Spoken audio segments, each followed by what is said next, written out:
After my business bachelor at the University of Munich, I completed a finance master at the London School of Economics. Later, I completed an MBA at INSEAD. And for both of these programs, I needed a TOEFL test. And I did not just want any result, but of course I wanted a high result because I knew that these places were competitive and that I needed to perform well in order to have a good chance to get in. And indeed, I was able to, on the first test for the LSE, to score 113 on the TOEFL IBT, and then later I even scored 117 on the TOEFL IBT. That was the second test that I used for my INSEAD MBA. A couple of months ago I did a video on the GMAT where I showed you my test taking strategy and how I achieved to score above 700 in 3 weeks preparation time for the GMAT. This video was very well received by many viewers, so I wanted to create a similar video on the TOEFL. If you're interested only in specific sections of this video, for instance if you want to directly jump to the section where I share my test taking strategies, I included some chapters with the timestamps below in the video description, so have a look there and then you can directly skip to the part that you're most interested in. So welcome everyone to another coffee break here on my channel Firm Learning. My name is Heinrich and on my channel I want to help you to succeed in the first years of your career. So again, today it's quite late here in Germany, so I will help myself to a bit of water, but you please get a coffee. Let's have a great coffee break together, you guys. So I will structure the video in 4 parts. First, I'm going to talk about what the TOEFL actually is. Then I'm going to show some reflections on what score you will need for the top programs. Then I'm going to briefly compare the TOEFL to its biggest competitor, the IELTS test, and give you some hints how to decide whether you should take the one or the other. And then finally, I'm going to share my test taking strategies, the tips and tricks that I have that I believe will help you to really score higher on the test. So let's start it off. What is the TOEFL test? And TOEFL stands for Test of English as a Foreign Language. And indeed, if you're a non-native English speaker and want to study abroad at a university where English is the main language, these universities will often ask you for a proof that you actually speak English at a good level. And TOEFL is one of the tests that is most widely accepted in the university world. More than 11,000 universities in over 150 countries accept the TOEFL test. At least this is what its creator, ETS, is claiming on his webpage. Therefore, the TOEFL is designed to test exactly this, namely your ability to cope in an English-speaking university classroom, whether you're able to contribute to these types of discussions at university. Specifically, the test consists of 4 parts: reading, speaking, listening, and writing. For all of these questions, you will either read a text and then answer questions about them, or you might hear something and then need to answer questions, or you might also need to speak in a microphone which will then be recorded and rated afterwards, and of course you also might need to write something in the writing section. There are different formats in which the TOEFL is offered. The by far most common one is the TOEFL IBT, so the TOEFL internet-based test, which pretty much means that you need to go to a test center where you then sit the test on a PC there and then you get the result later on. So what score is competitive on the TOEFL? What score will you need to attend a good university? And here the range can be quite wide. If you already have a university in mind where you want to apply, I encourage you to check out their admissions page because often they give you an indication of what type of score they're looking for. Sometimes they even give you a minimum score that you need to get in order to be eligible to start studying at this place. From doing my research when I was looking for master programs and later also MBAs, I concluded the most competitive programs have a recommended minimum score of something between 100 and 105. So if you look at the Financial Times MBA ranking 2020, the school that I attended, INSEAD, is on number 4, and on their page you find the information that the minimum score that is recommended is a TOEFL result of 105. And indeed the highest score that I found in my preparation is the score of Harvard Business School of its MBA program. It is the program that is currently ranked number 1 in the latest Financial Times ranking, and they are telling you that their recommended minimum score is 109. This is indeed the highest number that I've seen out there, but let me know in the comments if you know a school which even posts a higher number than that. So let's move to the next part. So if you have the choice, should you do the TOEFL or its biggest competitor, the IELTS test? And here the truth is that these two tests are not too different, so probably you will be fine with both. But of course, if you have the choice and maybe also a test center for both of them nearby, you might of course ask yourself the question, well, which should I take? So let me offer a couple of considerations for you to think about. So first of all, you need to understand the different origins of these tests. So the IELTS is rather coming from the UK and the TOEFL is rather coming from the US. So you might might find some US schools more liking the TOEFL and some UK schools more liking the IELTS, up to the point that maybe some do not accept the other one. Though probably, at least what I've seen, almost all schools accept both tests today, so this shouldn't be a huge issue. But if you already have specific universities in mind, make sure that the test that you are taking is actually accepted by the university. The next important consideration is that the TOEFL test is much heavier on multiple choice questions than the IELTS test. In the IELTS you have many more questions where you have little open text fields where you can then write or type in answers, whereas in the TOEFL test the share of multiple choice questions is much higher. So if you have a preference for the one over the other, this might be something you want to think about. The next is the way how the test is conducted. So for the TOEFL you pretty much only can take the IBT version, which is a computer-based test version where you then need to go to a test center and sit the test in front of a PC. And this type exists for the IELTS as well, but there the paper-based test, where it's more pen and paper based, it's much more common. So you will have much more opportunities to take the IELTS test in pen and paper format. So if you do have a preference for this type of test taking, then the IELTS might indeed be a great choice for you. Finally, and probably the most significant difference, is the speaking part. So the way how the speaking part is conducted in the TOEFL test is that you will have a microphone and then you get a question and then you will record your answer by speaking to the microphone, and then your answer will be recorded and afterwards it is rated by other people who then listen to these pre-recorded answers. This is different to the IELTS test where you will actually speak live to another person that you will sit in front of. So maybe you prefer talking to a real person, but maybe you might also face the risk that now sitting in front of such a person puts you off a little bit, maybe irritates you the reaction that you get from the person. So you also think about how these situations might evolve for yourself, and then this might also be something that might guide you in one direction or the other. So let's move to the section where I want to share some tips and reflections that I believe will help you based on my experiences with the TOEFL test. And first of all, especially if you compare it to the GMAT, you need to understand that the extent to which you can influence the TOEFL result by your preparation is of course not zero, but it's not as large as the GMAT.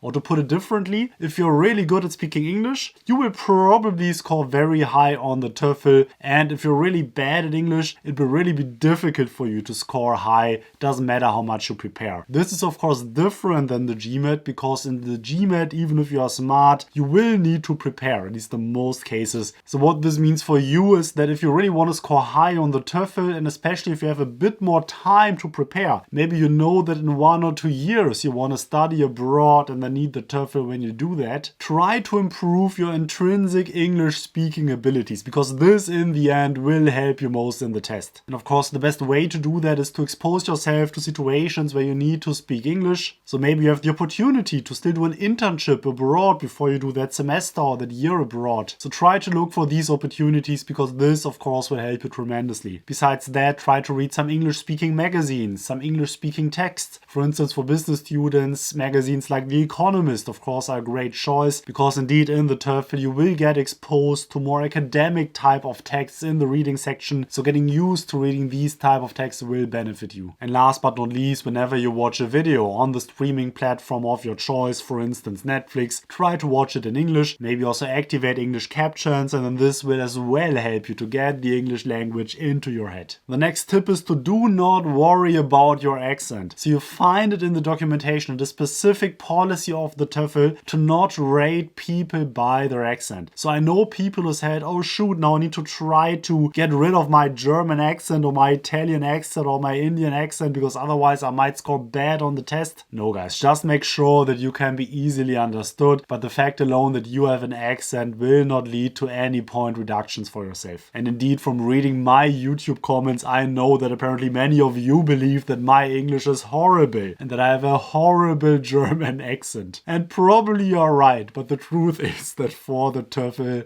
it's not important. You will not get point deductions for that. Next is books, and here again, contrary to the GMAT, I do not believe that you will benefit now from buying 5 books and really working through them just to score high on the TOEFL test. Personally, I only worked with the official book. It is called The Official Guide to the TOEFL Test, and it is brought out by ETS, the official TOEFL test makers. It has lots of practice questions, lots of strategies on what you can do on the exam, and it even has some mock tests. So for me that was more than enough to feel fully prepared for the test. If you're interested in that, I will leave a link to the book below in the video description. description. In the end, what I believe what's just important is that you are aware what the test format will look like, that you're not surprised how the menus look like once you sit in front of the PC and take the test. And this book for me completely fulfilled this requirement. It shows you what the interface will look like. It talks about what the format will be. It will provide some basic test questions. So this for the preparation is absolutely fine. But of course, if you do feel like you need a little bit more test practice, just pick up maybe 1 or 2 more books if you feel like that this is what you need. Just go on Amazon, search for TOEFL books, and you will have lots of recommendations and lists of books that you can look into. Next, the practice test. So I do recommend to do at least 1 practice test before the exam, just indeed to get into the practice, to know what you can expect. And as I just told you, if you get the official book, then there are practice tests included in there. So you can just pick one of those up, just go over it, just to get familiar with the format. This is indeed something that I would recommend to you in order just to not be surprised on the actual test day that it's not the first time that you're seeing these things when you walk into the test center. My next advice would be that you should invest a little bit of practice into the speaking section. And the point here is that the TOEFL format is a bit special in the sense that after you are prompted with the question, you get 15 to 30 seconds to prepare your answer, and then you get 45 to 60 seconds to talk your answer into a microphone, which then will be recorded. So pretty much what you're required to do is in these 45 to 60 seconds, provide an answer to the question. And of course, you want to make sure that your answer is concise, that your answer is eloquent, that not in the end of the time you suddenly realize that you're running out of time, then are not able to really finish the argument that you wanted to do. And believe me, this can easily happen if you do not practice it. So familiarize yourself with the type of questions that you will get, and then practice at home giving answers in this time range of 45 to 60 seconds. Ask yourself, okay, how many points can I bring across in this time period? So a question might, for instance, be, okay, talk about your favorite restaurant, and then talk about why this is your favorite restaurant. And then the question is, okay, will you give 1 reason, 2 reasons, 3 reasons, 4 reasons, and practice that in advance. So what number of reasons, what number of arguments to questions like this can you provide in this time span? And then you already know that if you get such a question, you know that you can pretty much give 2 arguments, 2 reasons, and then you can comfortably provide these reasons in the question. For me, this really made a huge difference to practice this, to try this out at home, and I can very much encourage you to do the same thing. And my last point is to be aware that the TOEFL is very heavy on multiple choice. So the good thing is that you can apply all the best practices that exist out there regarding multiple choice test questions. I could probably make a whole video out of this. Just I think the most important thing to do is to pretty much make a grid on your piece of paper, make a grid for A, B, C, D, so the 4 answer options that you have. And then whenever you go over the questions, you make columns for each questions, and then you can use this grid to cross out answer options that you already know in the process identified that they are not valid. Because if you do not do this, what easily and often happens, if you have these 4 options, and then maybe in the beginning you read the first option, option A, and then you say, no, that's not it. You pretty much exclude it, but you do not make any mark, you just exclude it. And then you move to option B, C, and D, and then probably you ponder whether it's option B or option D, but then you're not sure. And then you go back to option A, and then you try to remind yourself, oh, why wasn't option A? And then you very easily get confused, and then if you rethink about it, even though you're pretty much already excluded option A. So if you strictly just cross out the answers which are not applicable, where you already know that this is not it, then you often also by elimination, you can come to the final answer that then must be it, even though positively you're not absolutely sure that this is the best answer. And indeed, it often helps you to not get confused, to already remind yourself of what you've eliminated, to then help you to dig deep further on the answers that are still an option for you. So if you do follow this advice, I trust that your TOEFL test can be great, that you will have great chances to score high on the TOEFL test. Now, of course, assuming, as I also said earlier, that you at least have a basic level of abilities in regards to the English language. So if you have any more questions, any more insights, maybe also your personal test taking story that you want to share, please feel free to write a comment below in the comment section. And the best thing is that by writing a comment, not only will I do my very best to provide a good and helpful answer to you, but the fact alone that you write a comment also helps me, because it always looks good to the YouTube systems if a video have lots of comments, lots of engagement. In addition to that, if you took any value out of this video at all, please hit the like button for the YouTube algorithm, and also subscribe to this channel to stay up to date on all my content. If you want to see even more from me, follow me on my Instagram. My Instagram handle is firmlearning, where I release regular content pretty much every single day. And And indeed, I also have a mailing list. There's a sign up link for that in the video description where I share even more content from me. And it gets even better because I recently started to become more active on my LinkedIn as well. So feel free to reach out to me on LinkedIn, follow me or connect with me on LinkedIn. You can find a link to my LinkedIn below in the video description. I always love to get in contact and to talk to all of you guys. And now I actually also want to say a big